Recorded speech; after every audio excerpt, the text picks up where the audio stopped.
အားလုံးပဲမင်္ဂလာပါကျွန်တော်ရဲ့အစီအစဉ်တစ်ခုကနေပြီးတော့ကြိုဆိုလိုက်ပါတယ်အဲ့တော့ကျွန်တော်တို့ဒီအစီအစဉ်တစ်ကဘာလေးဖြစ်နေလဲဆိုတော့ကျွန်တော်ရဲ့အာလူရှိုးအစီအစဉ်ပဲဖြစ်ပါတယ်ဒီအာလူရှိုးအစီအစဉ်ကအခုမှအပိုင်းတစ်ပဲရှိပါသေးတယ်အဲ့တော့ကျွန်တော်မသိတဲ့အတွက်တစ်ချက်မိတ်ဆက်ပေးချင်ပါတယ်ဆိုတော့အာလူရှိုးကကျွန်တော်လူငယ်အချင်းချင်းကျွန်တော်ဘောပပနဲ့စကားဖောင်းပွဲပြောကြတဲ့ vibe မျိုးတွေရောက်ပြီးတော့အဓိကရွေးထားတယ်ပြီးတော့ကျွန်တော်ဘာတွေအဓိကပြောကြမှာလဲဆိုတော့ဒီကျွန်တော်အနေနဲ့အတွေ့အမြင်အသစ်တွေပြီးလို့ရှိရင်ကျွန်တော်အနေနဲ့တခြားသောမတူညီရဲ့ရှုထောင့်တွေကိုလည်းသိနိုင်ဖို့အတွက်ကျွန်တော်အာတရှုကနေပြီးတော့စီစဉ်ပေးထားပါတယ်အဲ့တော့ဒီနေ့အပိုင်းတင်မှာဘာဆွေးနွေးတော့မလဲဆိုတော့ဆေချိုတဲ့သာသမီမိဘကြားကပြိပခါကြောင့်ဆွေးနွေးတော့မှာဖြစ်ပါတယ်အဲ့တော့ဒီဟာနဲ့ပတ်သက်ပြီးတော့စိတ်ပေါင်းကြလို့ရှိရင်ကိုယ်လိုလိုလည်းတိုက်ပြီးတော့ဆွေးနွေးပေးကြအောင်နော်ဒီနေ့ကျွန်တော်ပထမဆုံးအနေနဲ့အဓိကပထမဆုံးဆွေးနွေးသွားမယ့်အကြောင်းအရာကဒီခေတ်မြင်ကွာခြားမှုကမိဘနဲ့သာသမီကြားနားလည်မှုလွဲစီရဲ့အဓိကအကြောင်းရင်းလာပေါ့ပြောရှင်စကားပြောဆိုတဲ့ပုံစံမျိုးတူတာတွေကိုရောကျွန်တော်ဘယ်လိုမျိုးညှိနှိုင်းကြမလဲဆိုပြီးတော့ပထမဆုံးဆွေးနွေးကြမယ်ပေါ့လေအဲ့တော့ကျွန်တော်ဒီထက်ကကိုယ်လိုလိုမလိုလိုရောဘယ်လိုမျိုးထင်မြင်စကြလဲဒီဆိုတော့ကျွန်တော်တို့ဒီခေတ်မြင်ကွာခြားမှုကတော့ဒီမိဘနဲ့သာသမီကြားမှာနားလည်မှုလွဲစီရဲ့အဓိကအကြောင်းလားဆိုတော့ကျွန်တော်အနေနဲ့ဟုတ်တယ်လို့ပြောရကြပါဆိုတော့ကျွန်တော်အမေဆိုရင်ဒါကျွန်တော်ဥပမာမိဘကြီးဆိုရင်ဒါအမေဆိုရင်စုရဲပေါ့နင်ဒီစာသမီးနဲ့ဒီဖုန်းနဲ့လုံနေတာပေါ့ဒီဖုန်းမျက်နှာကိုမခွာဘူးပေါ့နော်ဒါမစီကန်းတော့မှကြာရင်စသဖြင့်ဒါပြောကြရဲပေါ့နော်ဆိုတော့ဒါပေမဲ့ဒါကတော့ဒီခေတ်အမြင်အရာဆိုရင်လည်းမဟုတ်ဘူးလို့ねကျွန်တော်နေဒါထင်ရအောင်ဆိုတော့ကျွန်တော်စကားကြည့်လို့ကြည့်ဘူးလို့ဆိုရင်တော့စကားရည်ထဲမှာဆိုရင်လည်းဒီအရင်ခေတ်ညီမစကားရည်ထဲမှာဆိုရင်လည်းဒါမိဘနဲ့တာသမီဆိုတာဒီလူခုလိုပဲဒါပြိပခါကြီးဖြစ်တယ်ပေါ့နော်ဒါအကြောင်းတစ်ခုမဟုတ်တစ်ခုတော့ဒါဖြစ်မယ်ထင်တယ်ကြပါတော့ကျွန်တော်တို့ကျွန်တော်အခုလက်ချောင်းတော့မှာဗျာအတူရှိမကြီးလို့ပဲပေါ့ဆိုတော့အဲ့ဒီခါမှာဆိုရင်ကျွန်တော်တို့ဒါမိဘအိမ်နဲ့ပေါ့မိဘမဟုတ်ဆိုရင်ခြားသူတွေနဲ့အနာနီးနဲ့မှရှိရသူတွေနဲ့ပြိပခါတစ်ခုခုတော့ဖြစ်မှာပေါ့နော်ဒါအချိန်တစ်ခုခုမှာအဲ့ဒီတော့ဒါမိဘနဲ့တာသမီကြားနားလည်မှုလွဲစေတဲ့ဒီကအကြောင်းအရာတော့ဒီလိုရောက်မို့ဒီခေတ်မြင်တစ်ခုတည်းမဟုတ်ဘဲနဲ့ပေါ့နော်ကျွန်တော်ဒီတင်ရတယောက်ဒါနားလည်မှုယူတဲ့ပုံစံလေးဒါမှားနေတာကြောင့်ကျွန်တော်ထင်နေကြဆိုတော့ကျွန်တော်အနေနဲ့ခုကျွန်တော်ဆိုရင်လည်းဒီကျွန်တော်အမေနဲ့ဘာလို့လဲဒီချက်ရင်တော့ငငယ်ဖြစ်ခဲ့ဘူးရောနော်ဒါပေမဲ့ဖြစ်နေကြည့်တာတော့ဒါလူကြီးတွေပြေးလို့မရဘူးပေါ့နော်ဘာလို့အခုရွယ်ထိရှိလာပြီဆိုတော့ခုဒီတစ်ခုကျွန်တော်တို့ပြင်လို့ရတဲ့ကျွန်တော်တို့ရွယ်ရပါပဲနော်ဒါကျွန်တော်တို့နဲ့ဒါကိုပြီးတော့ပေါ်မှာမြင်တဲ့အမြင်ကိုပြင်ပေးနိုင်မယ်ဆိုပြီးတော့ပဲကျွန်တော်အနေနဲ့ဒါသိခံတာဖြစ်ဖြစ်ပေါ့နော်တခုလုပ်ပေးတာမျိုးရှိတယ်မနော်ဆိုတော့အခုလိုပေါ့နော်ကျွန်တော်တို့ဒီနားလည်မှုယူလို့မရတော့ဘူးဆိုရင်တော့ဒါတစ်ဖက်ကရှော့လိုက်တာကတော့ပို့ပြီးတော့ဒါအဆင်ပြေမယ်ပေါ့ကျွန်တော်ထင်နေကြဟုတ်တယ်နော်ကျွန်တော်အဓိကကျွန်တော်နားလည်ဖို့ပဲရှိဖြစ်တာတော့ဒီအဲ့တော့ငယ်လေးကလေးကဘာလို့တခြားအဆောင်မန်လို့ပါဖြစ်လို့အရိုက်ခံရဖို့သူဘယ်နှယောက်လောက်ရှိမလဲမသိဘူးကိုလိုတယ်ပါအဲ့တော့ကျွန်တော်အနေနဲ့ဒါအဲ့လိုမျိုးလက်ခံရဥစ္စာမျိုးတိတ်တော့မရှိဘူးအဓိကကျွန်တော်ပါပိတ်ပင်မှုရဲ့ဥစ္စာမျိုးတော့ရှိရဒါပေမဲ့လုံးမရဆိုရင်အရာကတခါကြရှိခုလို့တာပိုးရအရာရှိရပါလေအဲ့တော့လူငယ်ဘွားရဲ့အမှတ်ချက်တစ်ခုလို့ပြောလို့ရဒါပေမဲ့မိဘတဲ့တာရကြနားလဲမှုကကြာတော်တော်လေးမရှိဘူးလို့ပြောလို့ရမိဘကလည်းဒါရလို့စေရှင်လို့တားရပေါ့ကျွန်တော်ဘက်ကလည်းကလေးတဘာဝအကြောင်းကျွန်တော်ငယ်အရင်ရောက်လာတဲ့အခါမှာလူငယ်တဘာဝကိုဘာရကျွန်တော်ကလန်ကစားလောက်ကြအချင်းကလည်းကျွန်တော်မှပါတော့အဲ့တော့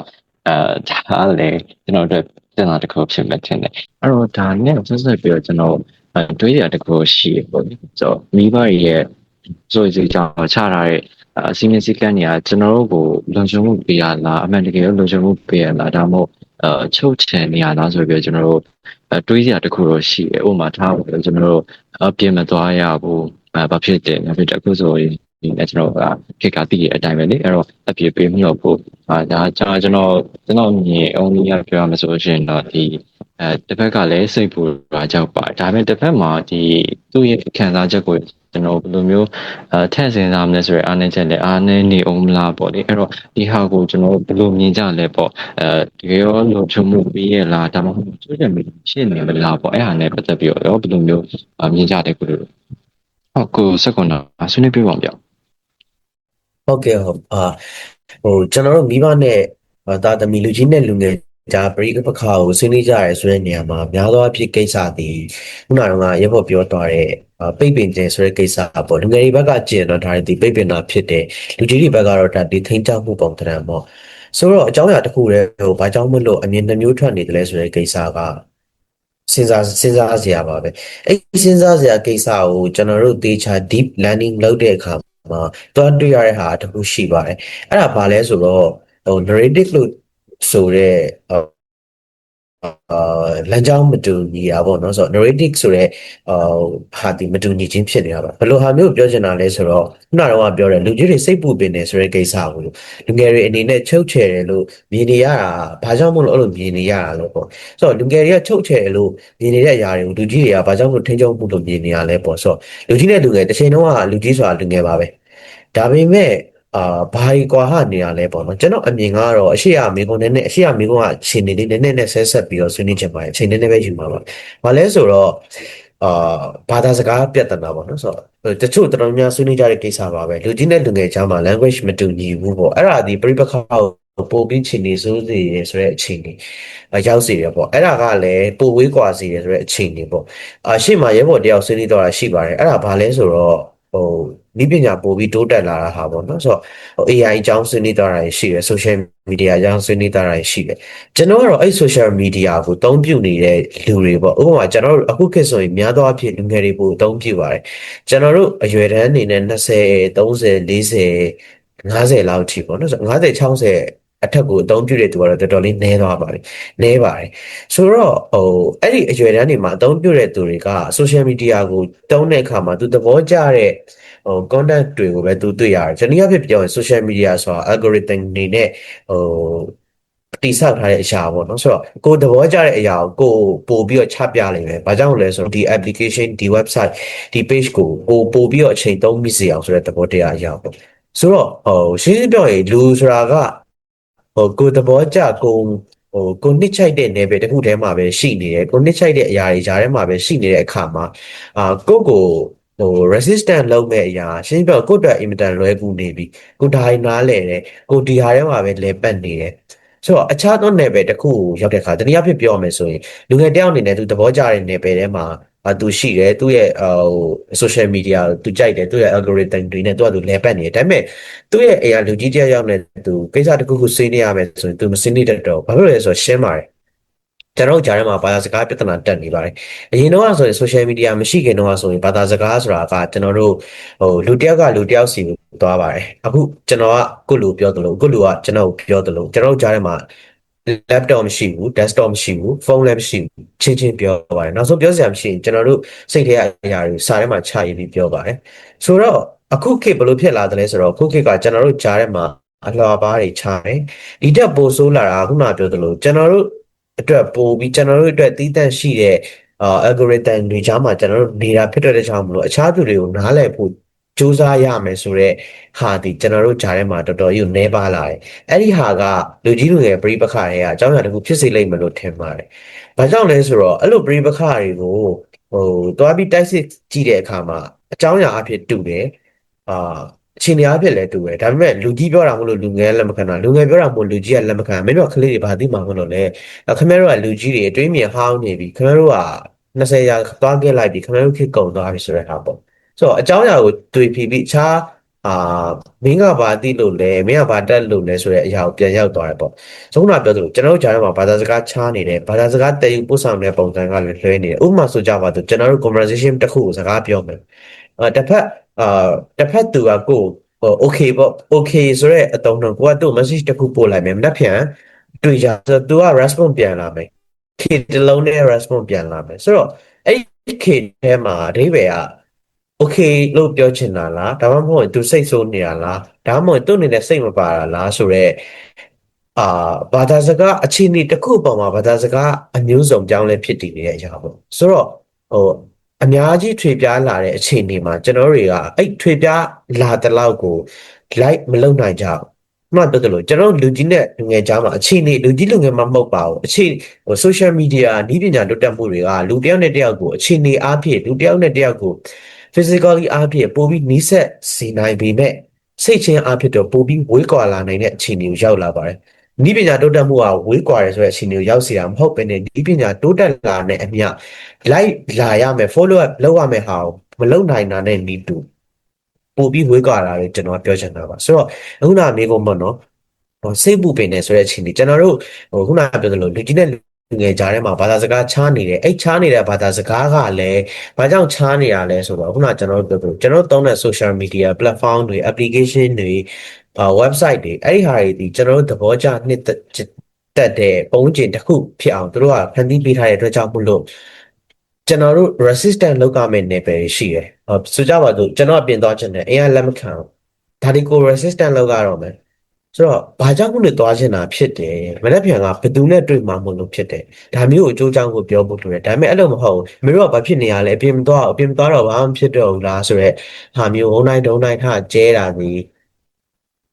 ချင်းနေအဖြစ်ပါတယ်ဒါပေမဲ့လူငယ်ကလူကြီးကလည်းပဲလူငယ်ကိုတေချာနားထောင်ဝင်တဲ့ဟွန်းအန်ဆိုပြီးလောက်ပြစ်တာလဲမှားတယ်ခုနပြောလို့ပဲကျွန်တော်တို့ဂျာထဲမှာတက်ကိုတယောက် deep လုပ်ဖို့နဲလာတယ်အဲ့ဒါကြီးဒီနီးပညာတိုးတက်နီးပညာမှမဟုတ်ပါဘူးအမြဲတမ်းကျွန်တော်တို့ကာလပတ်ကြီးဒီပိုပြီးမြန်ဆန်လာတဲ့အထိုင်အမြတက်ကိုတယောက်နားလည်ဖို့ပိုပြီးစူးစမ်းဖို့လိုလာတယ်နားလည်ဖို့စူးစမ်းတာကိုတေချာမတွေးမိတဲ့အခါတေချာသတိမထားမိတဲ့အခါဒီလိုပဲတယောက်နဲ့တယောက်ပိုပြီးဝေးလာကြတယ်လို့ကျွန်တော်မြင်ပါတယ်ကျေးဇူးပါကျွန်တော်အနေနဲ့ဆိုလို့ရှိရင်တော့ဒီမိဘနဲ့သမီးချာကပို့ပြီးတော့ဝေးကွာသွားခြင်းဆိုရင်အချက်ထင်းပါလေအခုနရှေ့ရဒီကိုလိုလိုဆွေးနွေးသွားတဲ့ပုံစံမျိုး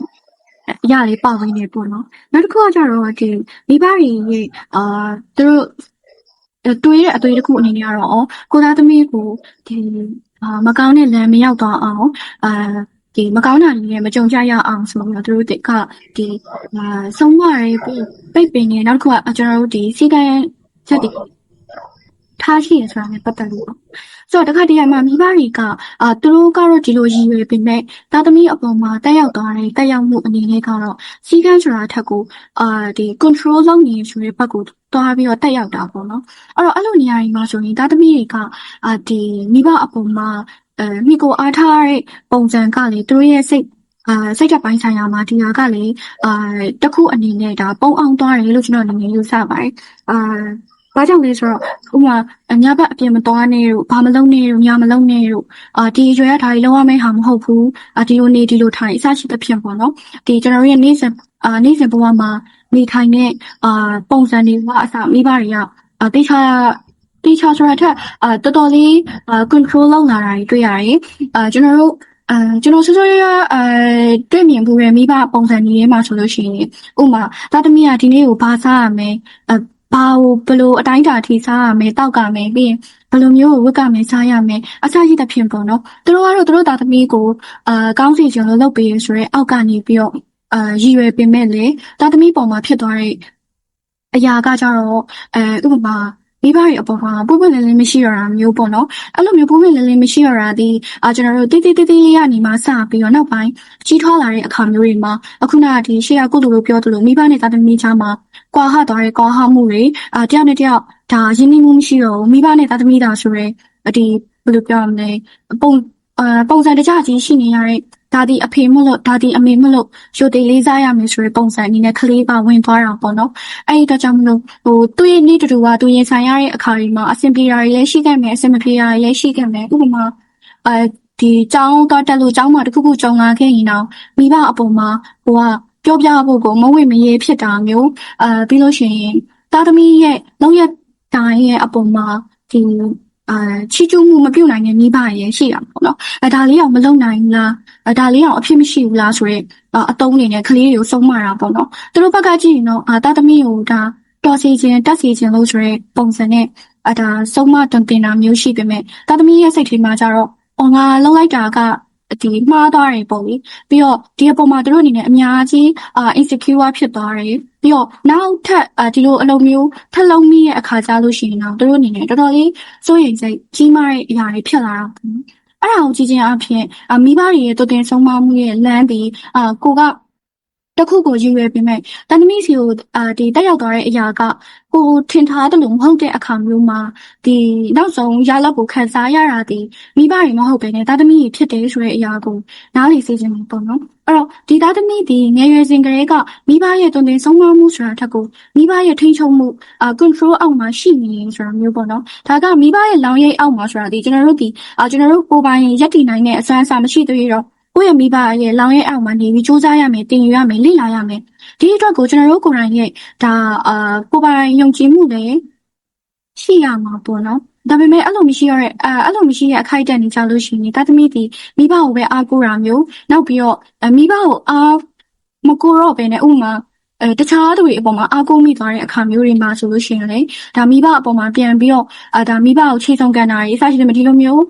ဖြစ်စဉ်ဖြစ်ရတဲ့ဖြစ်လာနိုင်တယ်ပေါ့နော်အဲ့ဒါတွေဒီဒါကျွန်တော်တို့ဒီအစတည်းရာနေစလို့မိဘတွေကတာသမီတွေအပေါ်မှာတုံတင်ဆုံးမမှုလွဲမှားသွားတာတွေကနေပြီးတော့ပဲဒီတာသမီတွေကနေပြီးတော့ဥမာတခုခုအပြင်သွားကြရရှိရဆိုရင်တော့တကယ်ချင်းငါ့လာခေါ်ပါအောင်ဘလို့တော့ပြောပေးနော်အိမ်ကဘလို့ဆိုလွတ်မှာမဟုတ်ဘူးအနေဒီလိုပြောပေးမယ်ဆိုရင်တော့လွတ်ပါတယ်အစရှိတဲ့ဖြစ်မှာများသောအားဖြင့်ကျွန်တော်တို့ဒီစကြောတဲ့ main ကလေးတွေမှာဆိုလို့ရှိရင်တော့တော်တော်များများကြုံမှုကြမှာပါတကယ်ချင်းငွေနေမှုလို့တောင်းအောင်မယ်နော်ဘယ်ချန်ကနေဘယ်အထိပါဒါပေမဲ့တကယ်တောင်းတာတော့တကယ်ချင်းငွေနေဖြစ်လို့တော့မဟုတ်တကယ်ချင်းနေတဲ့အတိုင်းဓာတ်ရုံပဲတောင်းတာမျိုးတွေတခြားအနေနဲ့ဆိုလို့ရှိရင်လည်းဒါချစ်သူကြီးသားတစ်ပါးကချိန်တွေ့ရမျိုးဆိုရင်တော့တကယ်ချင်းရဲ့ငွေနေမှုလို့တခြားဥမာကျွန်တော်တို့ဆိုလို့ရှိရင်တချို့တွေဆိုလို့ရှိရင်တကယ်ချင်းကနာရီမှုလို့ဘသူအိမ်မှာအလူရှိလို့အစရှိတယ်ဒီလိုမျိုးမိဘတွေကိုတေးသေးလေးရအစအမေတို့ဖေတို့မသိပါဘူးဒီလိုဆိုရင်ပြောရင်တော့သူတို့မသိလောက်ဘူးဒီလိုဆိုရင်တော့လက်ခံနေဆိုရဲဟာဒီသူတို့ရဲ့ mindset သူတို့ရဲ့အတွေ့အကြုံမှာဝင်သွားတာဖြစ်တဲ့အတွက်ကြောင့်မလို့ဒီလိုတေးသေးလေးလေးကနေစလို့နောက်ပိုင်းကိုမှကြုံချိုက်လာတဲ့အရာတွေအစမိဘတွေကိုပုဂ္ဂိုလ်လည်းမရှိတော့ဘူးပေါ့နော်အဲ့တော့ကြောင့်မလို့နောက်ဆုံးအကျိုးရလဒ်ဒီသားသမီးအပေါ်မှာလည်းရှိသွားတာဖြစ်တယ်သားသမီးဒီလိန်တက်သွားတယ်သူ့မိဘကိုသူပြီးပုဂ္ဂိုလ်လည်းမပြောဆိုတော့ဘူးအဲ့တော့နောက်ပိုင်းမှာဒီမိဘဒီသူ့ရဲ့သားသမီးစီကသိရတာမဟုတ်ဘဲနဲ့ဒီပေပတ်ဝင်းချန်ကြောင့်သိရတဲ့အခါမျိုးတွေမှာပို့ပြီးတော့ဒေါသလည်းထွက်တယ်လို့ဒီသားသမီးအပေါ်မှာပြီးတော့အပြစ်ပုံချတာမျိုးရှိရပေါ့နော်အဲ့တော့ဒါဒီကျွန်တော်တို့ပြန်ပြီးတော့ခြုံငုံကြည့်ရမယ်ဆိုလို့ရှိရင်တော့ဒီမိဘတွေဒီသားသမီးတွေအပေါ်မှာဆုံးမမှုပုံစံပြီးကျွန်တော်တို့ဆုံးမပြီးရနဲ့ပြောပြီးရနဲ့ဒီတိုင်းထားတာမျိုးထက်ငါဆုံးမလိုက်တဲ့ပုံစံတော့သားသမီးတွေသဘောမှပေါက်ရဲ့လားသူတို့ဘယ်လိုမြန်နာလေသွားတလဲဆိုတာမျိုးပြန်ပြီးတော့ကိုယ့်အနေနဲ့စမ်းစစ်တဲ့နဲ့တုံးတက်တဲ့နေလို့ထင်တယ်ဒါမှပဲဒါသားသမီးနဲ့မိဘချောင်းမှာရှိနေတဲ့ကွာဟာမှုကျွန်တော်တို့ကနေတက်အောင်ပြန်ပြီးတော့ပြင်ဆင်နိုင်မယ်လို့ယူဆရတယ်ပေါ့နော်ဟုတ်ကဲ့ဟုတ်တယ်ကျွန်တော်ဒီအကြောင်းကတော့နည်းနည်းဟောဖြစ်သွားတော့လေကျွန်တော်ငယ်ဘဝတွေကျွန်တော်ဖြစ်မြင်ရသလိုဖြစ်သွားအဲ့တော့ကျွန်တော်တို့အိမ်ကိုလိမ်ပြီးတော့သွားခဲ့ခိုက်တဲ့နေရာရှိခဲ့ဘူးမှာပေါ့လေအဲ့တော့ဒီတိုင်းမှာတော့အဲ့ဟာလေအရသာတစ်မျိုးပဲအဲ့တော့ဒီလိုမျိုးကျွန်တော်ကမပြောရင်အခြေအနေတစ်ခုလည်းကျွန်တော်တို့လူငယ်စီမှာခံစားလာရပေါ့တစ်ဖက်မှာလည်းဒီဘက်ကိုပြန်ပြီးတော့ပြောဖို့အတွက်စကားလုံးလုံးတော့မရှိရတကူဆိုရှင်ဒီတိုင်းပြောလိုက်ငါပိုရခံစားသွားမလားငါ့ကိုမဆူတော့ဒါငါ့ကိုမရိုက်တော့ဆိုစိတ်ကဖြစ်တဲ့တစ်ဖက်ကလည်းပြန်ပြီးတော့ဒီအရာကိုနားလည်ပေးနိုင်ဖို့ကြိုးစားရဲ့ဥစ္စာလည်းကျွန်တော်အားနည်းနေလေအညာတစ်ခုတော့ကျွန်တော်တွေ့ရတယ်ပေါ့လေဟုတ်အခုတော့ဆိုတော့ကျွန်တော်တို့ရှိုးလေးကတကယ်ပြောသွားတဲ့အတိုင်းပေါ့နော်ကျွန်တော်တို့အမီမျိုးလေးပါကြရပေါ့နော်ဒါအချို့ဂျာရင်ပါဆိုရင်လည်းကျွန်တော်တို့မိဘကြီးကပို့ပြီးတော့ဒါတိတ်ချုပ်မှုတွေများလာတာရှိရပေါ့နော်ပြီးတဲ့ခါမှာလည်းကျွန်တော်တို့ကမိဘရဲ့လောင်းအိမ်မှာရှိနေတော့ဒါတို့ရဖြစ်တယ်လို့လည်းကျွန်တော်တို့ပြောကြသွားရပေါ့နော်ဆိုတော့အဲ့ဒီခါမှာဆိုရင်ကျွန်တော်အမြင်လေးပါထပ်ပြီးတော့ဒါသုံးသပ်ပြမှာဆိုရင်ပေါ့နော်အချို့ဒီဖြည်းဖြည်းနဲ့ထိချုပ်လာတယ်ဆိုတာကလည်းဒီကျွန်တော်တို့ရဲ့ဒီမြန်မာနိုင်ငံရဲ့ခေတ်ချင်းကြီးကလည်းပါမယ်လို့ပြောလို့ရတယ်ပေါ့နော်ဥမာကျွန်တော်တို့ဒါလူကြီးပြောက်တွေပေါ့နော်ဥမာဒီယောက်ျားလေးဆိုရင်ဒါပိုးပြီးပါတော့ဒါအာရမစမှုထမ်းနေပါမှာပါတယ်အတွက်ကြောင့်ဒါအနေနဲ့ဒါမိဘရပိုးပြီးစိုးရင်တွေနဲ့ပိုးပြီးတော့ထိချုပ်လာရှိတဲ့ခါမှာလည်းဒါတာသမီးစိတ်ထဲမှာတော့ဒါကျွန်တော်ဒါထုတ်ကျင်မှုလိုပဲမြင်လာရပေါ့နော်ဒါအဲ့ဒီခါမှာလည်းဒါတာသမီးမျိုးခါရမမနေပြီးတဲ့ခါမှာကျွန်တော်တို့မိဘရဲ့လောင်းရိုက်မှာဆိုရင်ကျွန်တော်တို့ဒါမိဘရဲ့စကားကိုနားထောင်တာလဲဒါအတော်မိဘရဲ့စကားအများစုနားထောင်တာတော့ အများစုကအမှန်ကန်မယ်လို့လည်းကျွန်တော်အနေနဲ့ဒါထင်မြင်မိတယ်ကြာဘာလို့ဆိုတော့မိဘတွေကဆိုရင်လည်းဒီမိဘတွေကသူစိုးရိမ်စိတ်နဲ့ပြောတာဖြစ်တဲ့အတွက်ကြောင့်ပေါ့နော်ဒါကျွန်တော်ဒါသုံးပုံပုံနှစ်ပုံလောက်ကတော့ဒါမှန်ကန်နေမယ်လို့တော့ကျွန်တော်အနေနဲ့ယူဆမိတယ်ပေါ့နော်ဆိုတော့ဆိုအရှိကကျွန်တော်တို့ရဲ့ဒါရှိုးရလူတွေပြောသွားတဲ့အတိုင်းပဲပေါ့နော်ဒါမိဘရဲ့ဘက်ကလည်းတချို့ဒါလည်းရှိတယ်ပေါ့နော်ချို့ရလူဖြစ်သွားတယ်ရှိတယ်လို့ပဲ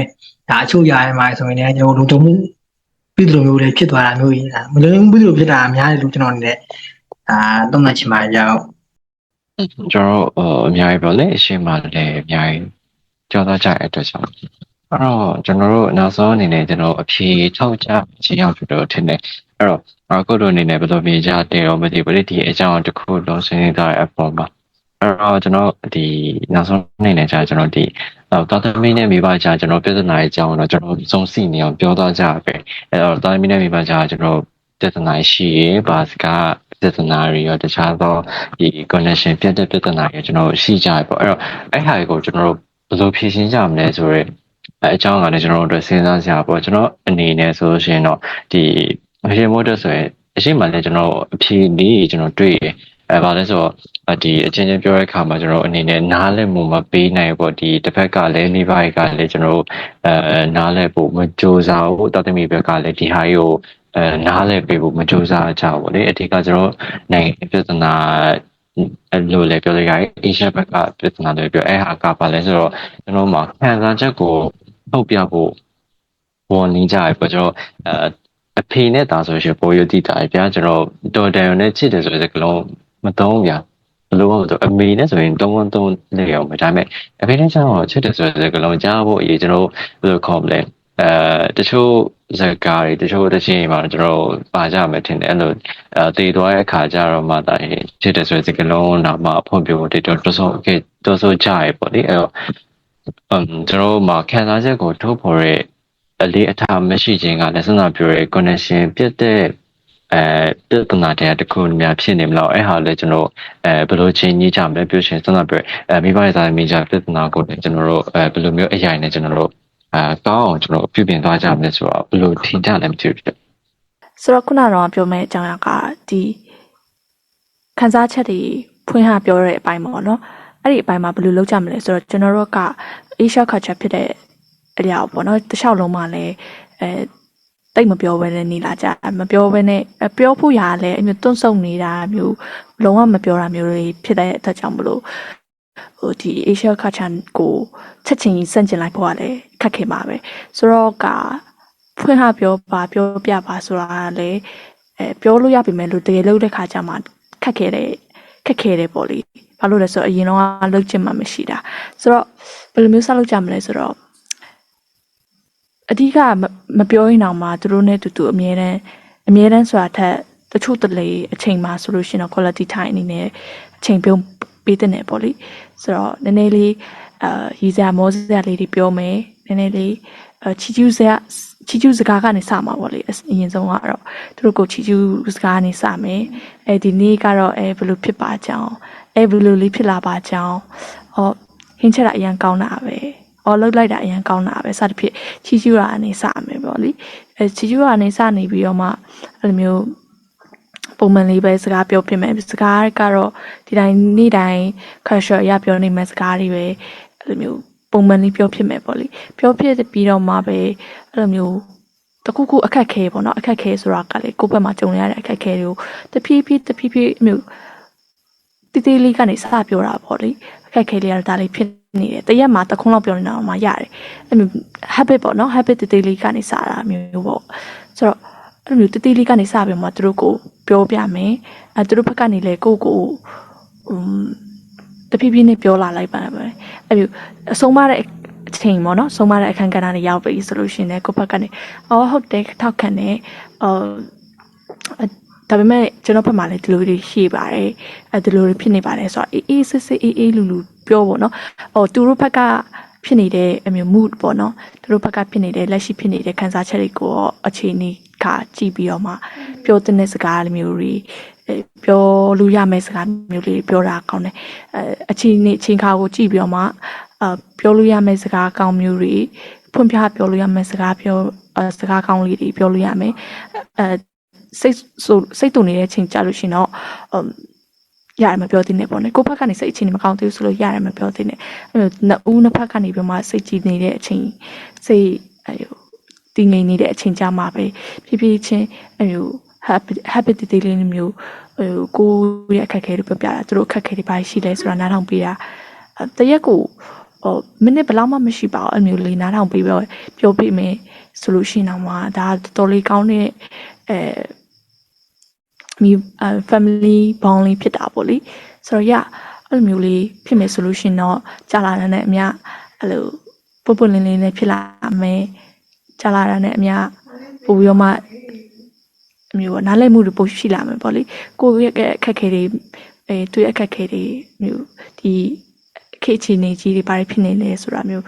ဆွေးနွေးကြရင်လည်းမှ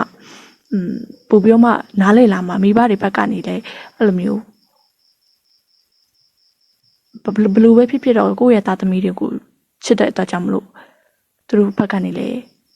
အလျှော့ပေးမှာပဲကိုယ့်ဘက်ကနေလည်းအလျှော့ပေးပါပဲဆိုတော့ဘယ်သူမှဟိုမျိုးမဖြစ်ဘူးပေါ့လေအဓိကတော့တီလေးကနေစပြီးတော့မှပဲအချင်းကပေါ့ကြည့်ပြီးတော့မှလိုက်လုံနေချီနဲ့ပြောပေးမယ်ဆိုလို့ရှိရင်တော့အဆင်ပြေတော့မှာပါအဲ့ဒါလေးဟုတ်တယ်နော်ကျွန်တော်ကျွန်တော်ရှိနေတဲ့ဥစ္စာအနေနဲ့စမယ်ဆိုရှင်ဒါကျွန်တော်စလို့စကလုံးနေပြီကျွန်တော်စပြီးတော့ရတော့ဖော်ပြပါကျေးဇူးတင်တာအစားကျွန်တော်တို့ဒီစနာပြောရဲအချင်းချင်းနားလည်မှုပြရအဆုံးပေါ့အဲ့တော့ကျွန်တော်လည်းဂျပန်နိုင်ငံမှာဆိုရှင်လည်းတကူလုပ်ပေးရတဲ့မိဘကိုယ်တိုင်ကိုကျေးဇူးတင်ပါဆိုတဲ့စကားပြောလို့ရှိရကြဖို့ပေါ့လေအဲ့ဒါလည်းကျွန်တော်အတူရမယ်ချက်ပေါ့ကျွန်တော်ပြဿနာကဒီနိုင်ငံမှာကျွန်တော်ကိုခံစားချက်ကိုလည်းကျွန်တော်မပြောစနာပြောကျေးဇူးတင်ပါပါဆိုတာလည်းကျွန်တော်မပြောဘူးလေအဲ့တော့ခံစားချက်အကြောင်းပြောဆိုနေနေလေးတော့အနှံဝေးမယ်လို့ထင်တယ်ကျွန်တော်အနေနဲ့ဆိုလို့ရှိရင်တော့တကယ်တော့အစရသွားပြီ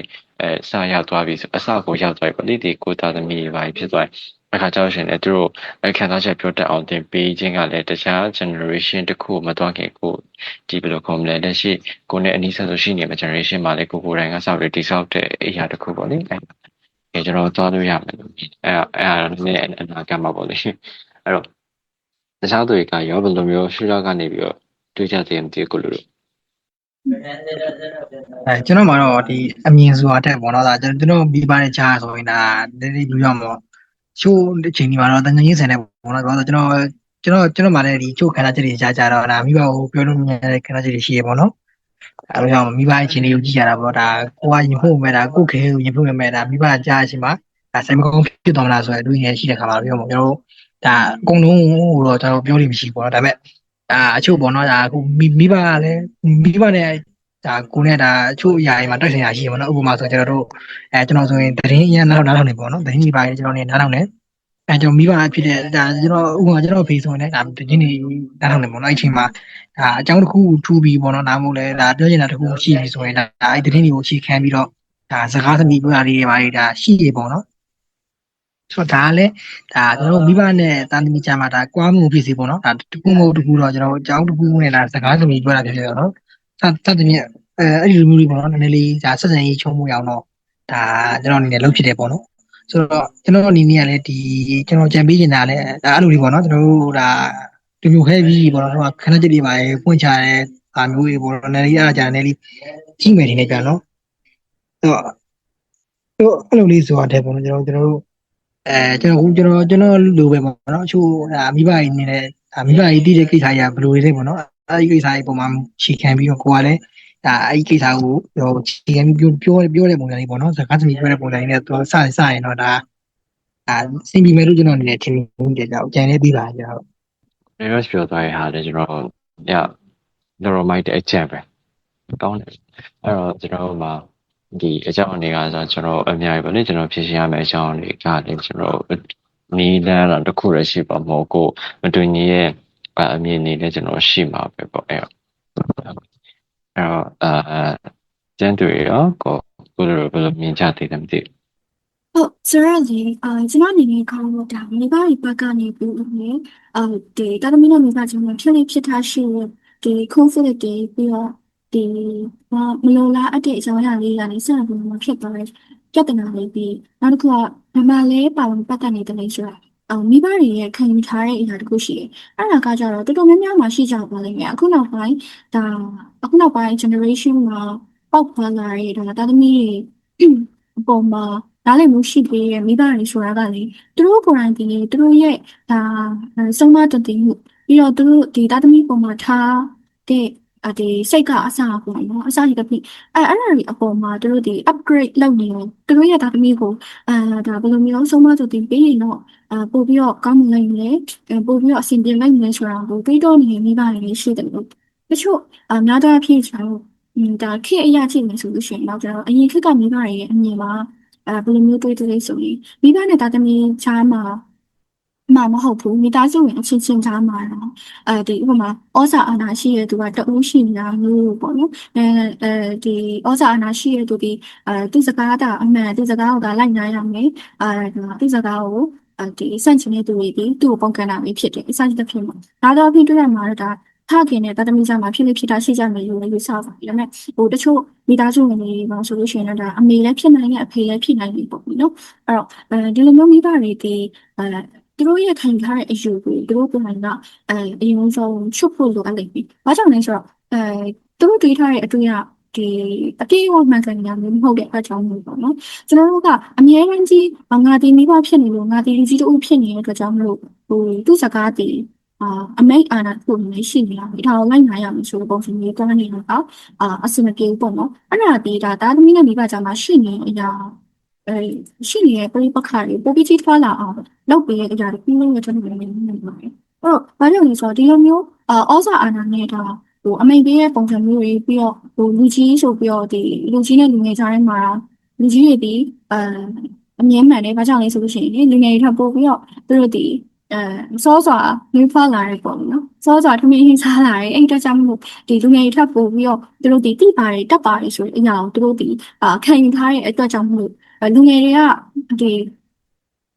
ပြောင်းလဲလာတဲ့ခေတ်အရပြန်ပြီးတော့သူတို့ရဲ့ဒီဆုံးမတူတည်မှုတွေဆုံးမတူတည်မှုဆိုတာကပဲကျွန်တော်တို့ရှေ့မှာဆွေးနွေးသွားရတဲ့မှာပါတဲ့ဒါစီကံပုံစံမျိုးမဟုတ်ဘဲနဲ့ဒါထိန်းချုပ်တဲ့ပုံစံမျိုးတက်ရောက်သွားတဲ့အခါမျိုးချင်းလူငယ်တွေဘက်ကပြန်ပြီးတော့ကျွန်တော်တို့တုံ့ပြန်လေးရှိကြတယ်စကားနည်းဖြစ်စေလုံးရနေတော့တော့လုံးရဆိုတဲ့နေရာမှာလိုမျိုးပြန်ပြီးထိုးတာချိန်တာမဟုတ်ဘူးပေါ့နော်ပုဥပမာစန္ဒပြတာတို့တခုခုပေါ့လေဒီလိုမျိုးလုံးရကိုဆိုရင်အဲ့တော့ဒီလိုຢာတွေဖြစ်လာတဲ့အရာမှာနောက်ပိုင်းဒီတာသမီးရဲ့မိဘချမ်းမှာပရိပက္ခဆိုတာထပ်ပြီးပို့ပြီးပြင်းထန်လာတဲ့အရာဖြစ်လာတယ်အဲ့တော့ဒီမိသားစုတချို့မိသားစုဝင်ငယ်မှာဆိုရင်တော့အမေကငြိမ်ကြတာရှိကြဖအေးကိုအရန်ကြောက်ကြတာမျိုးပေါ့ဥပမာဖအေးနဲ့တာသမီးနဲ့ရန်ဖြစ်နေတာအမေကနှုတ်ဆက်ပြီးတော့ပဲကိုတာသမီးကိုပြန်ပြီးဖြောင်းထားတာမိကအဖေကဒီလိုနားလည်လိုက်ပါသူကလူကြီးခံရတာလို့မနက်ကတော့ကျွန်တော်တို့ကအဲ့လိုမျိုးထားဆောင်လို့ရှိရင်မိသားစုကြီးဥပမာပြဿနာရယ်ကျွန်တော်တို့ဒါဖြစ်ကြမှာကျွန်တော်တို့ရဲ့ဥပဒေလူသားအရောက်ကတော့ကျွန်တော်တယောက်နဲ့တယောက်ကတော့ပြတိုင်မှုရှိကြမှာပဲမိသားနဲ့မဟုတ်ဘူးအခြားသောပုဂ္ဂိုလ်တွေမျိုးဖြစ်နေအဲ့တော့အဲ့ဒီကပြန်ပြီးတော့ညှိနှိုင်းဆွေးနွေးဖို့ဆိုတာဒီလူသားဆိုတာပွင့်လင်းနေတာမရှိရဘူးဆိုရင်အရာအင်တာနက်အရေးကြီးတာဖြစ်တယ်ဒါအဲ့လိုမျိုးပွင့်လင်းဖို့ဆိုတဲ့နေရာမှာနားလည်မှုဆိုတာလေသူ့ရဲ့အနောက်မှာကပ်ပါအဲ့ဒီအရာတွေရှိမှသာကျွန်တော်တို့ဖြစ်ပြနေတဲ့ပြဿနာကိုဖြေရှင်းနိုင်မှာဖြစ်တယ်လို့ပြောင်းနေတယောက်ဒါနားလည်မှုနဲ့ညှိယူရတဲ့အပိုင်းတွေကလိုအပ်လာတယ်အဲ့လိုမှမဟုတ်ဘူးလူကြီးကလည်းငါလူကြီးပဲသူကလူငယ်ဖြစ်ပြီးငါ့ကိုလာပြီးတော့ဖွင့်တော့ပြန်တယ်ဥပမာကျွန်တော်မိသားစုဝင်တွေမှာရှိရအဖေဆိုလို့ရှိရင်အဲ့လိုအဖေနဲ့ကျွန်တော်များနည်းနည်းfriendly ဖြစ်တယ်မှာပါတယ်အဲ့လိုတောင်းနေတရားအမေထပ်ဆောင်လို့ရှိရင်အဖေနဲ့ပို့ပြီးတော့ဒီကိုယ်ရင်းရင်းနေရတယ်အဲ့တော့ကြောင့်မို့ဒါပေမဲ့တချို့ဒီနေရာမှာအဖေဘယ်လိုမုန်းကြတဲ့အချက်ကိုပြောပါဆိုရင်တော့အဖေဒီအဲ့လိုကျွန်တော်နဲ့ပဲဖြစ်စေကျွန်တော်အကိုနဲ့ပဲဖြစ်စေသူနဲ့စကားများတာမျိုးတရားနဲ့တရားဒါအမြင်မတူတာမျိုးဆိုလို့ရှိရင်သူနောက်ဆုံးသွားတဲ့ target တွေဘယ်ကိုရောက်တယ်လဲဆိုရင်နေကအဖေလားနာကအဖေလားဆိုရင်မေးဖို့ပြန်မေးရပါတော့နော်အဲ့တော့အဲ့ဒါနဲ့သူကပိတ်ပြလိုက်တယ်နေကအဖေလားနာကအဖေလားအဖေပြန်ပြောနေရင်ဘယ်လိုဖြစ်တယ်ဘယ်ရောဖြစ်တယ်ပေါ့ဒါကြည့်ကြရလို့ဆိုလို့ရှိရင်ကျွန်တော်တို့ကတော့နည်းနည်းပေါ့ပေါ့ပါပဲဖြစ်တာရှိရဆိုအရင်ကြီးကြီးထန်ဖြစ်တာမျိုးမရှိဘူးလေဒါကြောင့်အဖေနဲ့ဆိုလို့ရှိရင်အဖေအဲ့လိုပြောလာပြီဆိုတော့ကျွန်တော်ကနားလည်လိုက်ပြီဒါဆိုရင်အဖေဒီကျွန်တော်တို့နဲ့ပြောနေတဲ့ပြဿနာမှာတို့ကျွန်တော်တို့မနိုင်တော့ဘူးကျွန်တော်ကအဲ့လိုပတ်ပါတယ်။ဒါပေမဲ့တခြားသောမိသားစုတွေထဲမှာဆိုလို့ရှိရင် ဒီတော့ကိုပြင်းထန်ပါပြင်းထန်တယ်လို့ဒါပေမဲ့ကျွန်တော်တို့မိသားစုတွေချစ်ချင်လုံးလေးရှိရဆိုလို့ရှိရင်ကျွန်တော်ပြဿနာဖြစ်တဲ့အချိန်မှာဆိုလို့ရှိရင်ပြန်ကြောက်မဆက်ပြီးတော့စကားဆက်ပြောနေရောမရှိတော့ဘူးအဲ့နေရာမှာခဏရက်break time ဆိုတဲ့ပုံမျိုးတွေနောက်တစ်ခါတော့သူကလည်းဒီကိုဖြစ်သွားတယ်ဆိုတော့အချိန်ကြာနေပြန်ပြီးတော့ဒီစားရအောင်ပြန်ပြောနေအဖေကတော့ဘယ်လိုအတူရနော်အဖေကတော့စိတ်ပြောတော့လေဒါဆောက်ပြန်စားအဲ့ဒါကြောင့်ဒီမှာဒါလေးတွေစင်စင်တော့ဒါဆိုရင်ကျွန်တော်တို့ဘက်ကနေဟုတ်ကဲ့ပေါ့ဒီညမှာပြန်ပြီးတော့ပေါ့ထိုက်တင်ရပတ်တဲ့တောက်တင်ပေးဖြစ်အဲ့တော့ပို့ပြီးတော့ပြဿနာတွေကဖြစ်လာတာတွေအများကြီးအပေါ်မှာဆိုလို့ရှိရင်များတော့ဖြစ်နေတော့ကျွန်တော်အမြင်နဲ့ဆိုလို့ရှိရင်ပို့ဖြစ်အမေကကျတော့ဒီကျွန်တော်ဆွေးနွေးရတဲ့မှာဆိုလို့ရှိရင်ကြည့်မယ်ဆိုရင်နည်းနည်းခက်ဆူဆူအမေတယောက်အနေနဲ့ရရှိနေပါဘူးဒါပေမဲ့အမေကသူ့ရဲ့ပုံစံသူ့ရဲ့သူရှိနေတဲ့ပုံစံအမေကအဲ့ဒီအတိုင်းဖြစ်ဘာကြောင့်လဲဆိုတစုံတရာစူပူပြီးဆိုရင်တော့သူဒီအရန်စကားအကျမ်းတွေပြောတယ်လေတာအဆောင်မှန်ပေါ့နော်သူဒီဒေါသကြီးရဲ့သူကဖြစ်တယ်ဒါပေမဲ့ तू ကအပြင်မှာဆိုလို့ရှိရင်တော့အမြဲတမ်းသူပဲငြိမ်ခံတာပေါ့နော်အမေကတော့အဲ့လိုပုံစံရှိတယ်အဲ့တော့ तू ကအိမ်မှာဆိုလို့ရှိရင်တော့အရန်သူအင်ဂျယ်ရဲ့လိုမျိုးလောက်တာအဲ့တော့အဲ့လိုအချိန်လေးမှာဆိုလို့ရှိရင်ကျွန်တော်တို့အားလုံးကငြိမ်လိုက်တာများတယ်သူပြောပါစေပေါ့လေသူရဲ့ပြောတတ်တဲ့ပုံစံကျွန်တော်ကသိနေပြီဆိုသူရဲ့ flow အတိုင်းပဲကျွန်တော်ကလိုက်ပြီးတော့သူစူပြီးဆိုလို့ရှိရင်တိုင်းလုံးကငြိမ်နေတာပေါ့နော်အိမ်ကအဖွားအစငြိမ်နေကျွန်တော်တို့ပုံသူဒီပေါ်မှာဘာမှပြန်ပြောလို့မရှိဘူးဒါပေမဲ့တချို့အချိန်တွေမှာဆိုလို့ရှိရင်စူဆုံးရဆိုတဲ့အရာကိုမတက်ရောက်တော့ဘဲနဲ့ဒီမှာဖြစ်သွားတဲ့အကြောင်းအရာကတခုဒါပေမဲ့ဒီဘက်ကနေပြောတာလေးစကားအရှိကြီးချေပြီးတော့ကျွန်တော်တို့အကောင်လုံးလဲဒါရင်းနှီးမှာပါသူများချီးကျူးရတော့ကျွန်တော်တို့သူများရင်းနဲ့လိုက်ပြီးတော့ခွန်ဖဲအရင်လောက်တာမျိုးအဲ့လိုမျိုးဆိုလို့ရှိရင်လည်းကျွန်တော်ကိုယ်တိုင်လည်းခက်ဆဆသမီးတယောက်ပြောဆိုတော့ဒီလိုမျိုးအရာတွေပေါ်မှာကျွန်တော်ပြန်ပြီးပြောမိတာပေါ့နော်အဲ့လိုဆိုလို့ရှိရင်ကျွန်တော်ကစကားများလာတာဒီပြည့်ပြည့်နဲ့အဲ့လိုအမေကသူ့ပြန်ပြောတာမျိုးပြန်ပြောရဆိုရင်ညမှာအမြဲသူဒီnegative ဖက်ကနေအမြဲသူ့ရများအဲ့ဒါကြောင့်အမြဲသူငယ်စကားများလေးရှိတယ်ပေါ့ကျွန်တော်ကနေ့စဉ်မဟုတ်ရင်တော့ကျွန်တော်အများဆုံးဖြစ်တာအနေနဲ့ပေါ့နေပြီးတခုခုဖြစ်လာတဲ့အကြောင်းအရာပေါ်မှာအမြဲအဖြစ်ဆိုရယ်သူဘက်ကကြည့်မယ်ဆိုရင်တော့သူဒီတုံးစီခြင်းနဲ့တက်စီခြင်းနဲ့သူ့သားသမီးကိုမသိရမရှိစေချင်ဘူးဒီခေတ်မှာလည်းမသိဘဲနဲ့ကြံနေတဲ့သူကဖြစ်နောက်ကြတဲ့ပုံစံမျိုးဖြစ်နေတယ်ပေါ့နော်အဲ့ဒါကြောင့်မို့ဖြစ်နေတဲ့ပြင်းကြီးရှိတော့သူသားသမီးတွေသူဒီတက်စီခြင်းမှာဆိုရေးစိတ်ကတော့ရှိနေတယ်ဒါပေမဲ့အဲ့ဒီစိတ်ကိုအဲ့ဒီစိတ်ရှိနေလို့ရှိရင်သူသားသမီးတွေပေါ်ပြနေတယ်သူဒီမပေါ်ပြတတ်ဘူးကျွန်တော်ဒီလိုစပါတယ်အဲ့ဒါကြောင့်မို့ဒီခုခုအတင်းမရစားတဲ့ဒီလိုစီရေးအရင်ပြောရဲကျွန်တော်စုခံရတဲ့သူတွေဘာသာကြည့်မယ်ဆိုတော့ကျွန်တော်တို့နည်းနည်းအတိခံလို့ရတဲ့အနေအထားရရှိရပါတော့မိဘနဲ့တော်တော်ကြားစုပြင်နေတယ်တော်တော်လေးကိုစူရာတီနည်းနည်းပို့ပြီးပြင်းထန်ရတဲ့ကိုယ့်အတွက်လည်းအဆင်ပြေတော့ဘူးနောက်ပြီးတော့ကိုလည်းမဟုတ်ခင်နဲ့ကိုလည်းမဟုတ်ခင်နဲ့အဲ့လိုစုခံရတဲ့အခိုက်အတန့်တွေရှိလာတယ်ပေါ့နော်ဒါကျွန်တော်တို့ဒီကများတာလည်းကျွန်တော်ပြန်ပြီးအခုကျွန်တော်ကြောက်နေတယ်အဲ့ဒါကြောင့်ကျွန်တော်အများဆုံးအဲ့လိုမျိုးဒီစက်ကြီးအများဆုံးဖြစ်ကြတယ်အဲ့ဒီပုံမှာကျွန်တော်အနေနဲ့ဒီတော့ဆိုလို့ရှိရင်အမေနဲ့ပြန်ပြီးတဲ့အတိုင်းဖြစ်နေတဲ့အချိန်မှာကျွန်တော်ကြောက်ပြောလိုက်တယ်ပြီးလို့ရှိရင်တော့ငကိုရရတယ်ကျွန်တော်ကအများကြီးခက်စိမ့်စိမ့်ဒီသားစုပုံစံမျိုးဟုတ်တယ်အဲ့ဒါကြောင့်ပြဿနာဖြစ်ပြီးတော့ရခါတာလို့ရှိရင်ဒီလိုပဲကျွန်တော်ကြောက်ပြန်ပြီးတော့တက်လိုက်တာပေါ့ဒီမှာအမေဆိုလို့ရှိရင်လည်းဒီမှာတော့ရင်ပြင်သွားတာမျိုးဆိုလို့ရှိရင်ဒီတာသမီးတွေကိုပြန်ပြီးတော့ဥမာမဟုတ်ရရပဲဖြစ်ပြီးဒီခုကတော့ပြန်ချော့ရနေတယ်လို့ဒါပေမဲ့အမေကဒီဘက်ကချော့ပေးပါလေဒီပြန်ပြီးတော့ short ပေးပါဆိုတဲ့ပုံစံပြရတာမစိုက်တဲ့ဒီကြောင့်မလို့အပြင်နေပါခေါ်ပြီးတော့ဈေးသွားမယ်လိုက်ခေပေါ့လေဘာလို့ပေးညာလို့ပေးလို့ပြန်ပြီးချော့ရှိတယ်အဲ့လိုမျိုးကျွန်တော်တို့ဘက်ကလည်းဒီလိုမျိုး process တွေဖြစ်ပြီးတော့အခါတန်းကြောင်ပြင်းပြထန်ထန်နေဖြစ်စေတော့ဒီကားများတာမျိုးစိတ်ဆူစိတ်တောက်တာဖြစ်ပြီးရဲ့အခါမျိုးကိုကြားလို့ရှိရင်တော့ပြန်ပြီးတော့ဘက်ကလည်းဝင်သွားတာမျိုးဘက်ကပြောမိသွားတာမျိုးဆိုလို့ရှိရင်တက်တောင်းမှန်တာမျိုးဒီလိုမျိုးမျိုးဆက်ဖြစ်တယ်အဲ့တော့မိသားစုတချို့ကတော့စက်တန်းကြီးရဲ့ lifestyle တွေဒီမှာဟုတ်ကဲ့ကြောင်းနေတယ်ဒီနိုင်နေတော့ပေါ့ကိုယ့်ရဲ့မိသားစုအခြေအနေပြီးတော့ကိုယ့်မိသားစုနဲ့ချင်းချင်းကြားရဲမှာဘယ်လိုမျိုးအခြေအနေရှိရဲဘယ်လိုမျိုးဆက်ဆံရေးရှိနေဆိုတာဘောပေါက်ထားနိုင်တယ်အဲ့ဒီဘောပေါက်ထားတဲ့အပေါ်မှာကျွန်တော်တို့တွေ့ပြေပုံတင်နေနေတော့ကျွန်တော်တို့ရှင်းဖို့အတွက်ချင်းကလို့ရနိုင်တယ်ဆိုတဲ့အရာတွေကျွန်တော်တို့တွေးနိုင်မှာဖြစ်ပါတယ် အဲ့တော့ကြောင့်ကျွန်တော်တို့ဒီပြဿနာရဲ့အရင်းအမြစ်ကိုမကြည့်သေးဘူးအရင်ဆုံးကတော့ကျွန်တော်တို့နားလည်မှုရှိရမယ်အဲ့တော့ကြောင့်နားလည်မှုရှိရမှာဖြစ်တဲ့ကြောင့်တနေ့ကျနားလည်မှုရှိရှိနဲ့အနည်းငယ်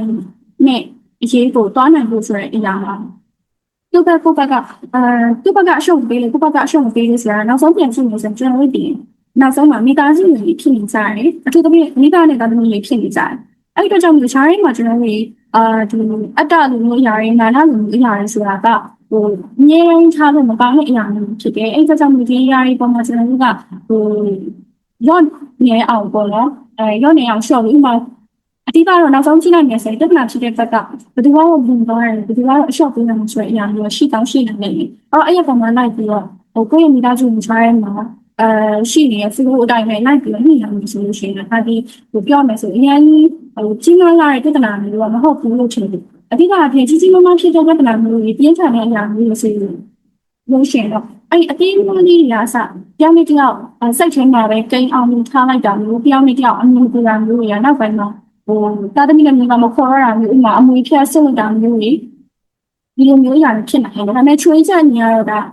ါစိုးသွမ်းတဲ့တမီးတွေရှိတယ်မကောင်းတဲ့မိဘတွေရှိကြပါတယ်အဲ့တော့အဲ့အခြေအနေရပေါ့အခြေအနေရကြည့်လို့ဆိုလို့ရှိရင်ခုနကကျွန်တော်ပြောဒီစိုးသွမ်းတဲ့မိဘတာသမီးတွေဆိုလို့ရှိရင်ချွေးချက်နေတဲ့ကောင်းဖြစ်ပြီးတော့အခုတခြားသောမိသားစုဝင်အချင်းချင်းမှာဖြစ်တာရှိတဲ့အရာတွေကျွန်တော်တို့ဒီမိမိနာမည်နဲ့တွားရနေရတယ်ကျွန်တော်ဒီကအဖြစ်အများနဲ့မျိုးကိုပုံပုံမျိုးပြောပြတာဒီကြမ်းတဲ့ပုံပုံမျိုးရှိတယ်ကျွန်တော်ဒီနေ့ကျွန်တော်ချက်တာဒီနေ့ရေးရှိတယ်ဟုတ်တယ်ဆိုဒီကြောင့်နေကကျွန်တော်ဒီမိဘရဲ့တာမေချာကဖြစ်နေတဲ့ပြဿနာတွေပြောရှင်ဒီဆုံးတော့ပြောနားလည်မှုမရှိပြီးရဲ့ဥစ္စာတွေပေါ့လေအဲ့တော့အဲ့ဟာကိုကျွန်တော်တို့ကအချင်းချင်းပြန်ပြီးတော့နားလည်မရှိနဲ့ကျွန်တော်ညှိနှိုင်းဆွေးနွေးသွားကြရင်တော့ကျွန်တော်ပိုကောင်းတဲ့အရာတစ်ခုပေါ့ပြီးလို့ရှိရင်ဒီထဲမှာကျွန်တော်memory ပြောဆိုတဲ့အထဲမှာဆိုတော့ကျွန်တော်ဒီကိုအခြေအနေနဲ့လိုက်ပြီးတော့အဆင်ပြေနိုင်မဲ့နီးကိုတော့ရမယ်ဆိုတဲ့အချက်လည်းပါပေါ့လေဒါလည်းတကယ်လက်တွေ့နဲ့နီးစတဲ့လက်တွေ့ကြရဲ့ကြီးကဲမှုမျိုးလည်းဖြစ်တယ်ဒါပေမဲ့ကျွန်တော်အနေနဲ့ကြောက်လေဘယ်လိုခေါ်မလဲ standard တစ်ခုတော့ရှိရတယ်မယ်လို့ထင်တယ်ဥပမာဒီလိုမျိုးအကြောင်းပြောဖို့ဆိုရှင်အနည်းဆုံးတော့ကိုယ်ခံစားချက်ပြောနိုင်တဲ့ society တစ်ခုကိုကျွန်တော